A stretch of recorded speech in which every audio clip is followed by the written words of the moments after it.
If the rumors are true, then the Washington football team is the team that's most interested in trading for Derek Carr, and I can see how we arrived at this point. The Washington football team has been playing musical chairs at the quarterback position for the past 2 or 3 years. The primary reason that that situation went off the rails is because of the Alex Smith injury. That created so many problems for Washington. Then Dwayne Haskins' struggles didn't help either.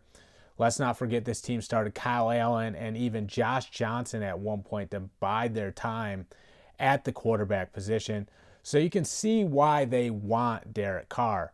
They want one quarterback that they can start every single week, and they want to have one guy that they can count on to get the job done. After, going through all those different guys and not having, Alex Smith available in the playoffs, Derek Carr would be an upgrade over what Washington was working with there against the Tampa Bay Buccaneers in the playoffs.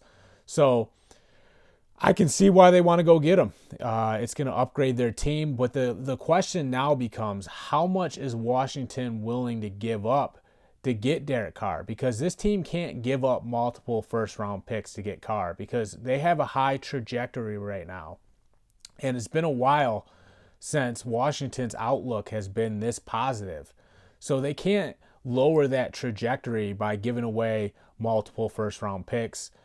I think the very most that they can give up is a second and a third round pick that at least gives you one first-round pick to improve the defense, which is the thing that Washington does the best. So they get better at what they do best if they keep a first-round pick. Obviously, the Raiders want more to dish, Carr out to Washington. But, that's not a move that Washington can make because Chase Young just came in and took this team to the playoffs in his very first year. You don't want to ruin your future by giving up too much to get Derek Carr. But I do agree if they can get Carr and save a first-round pick, use it on the defense, then the defense is a little bit better than they were a year ago. The quarterback position is better than they were a year ago. And I think that would work out for Washington. I'm John Kuzma. Check out EndZoneBlog.com.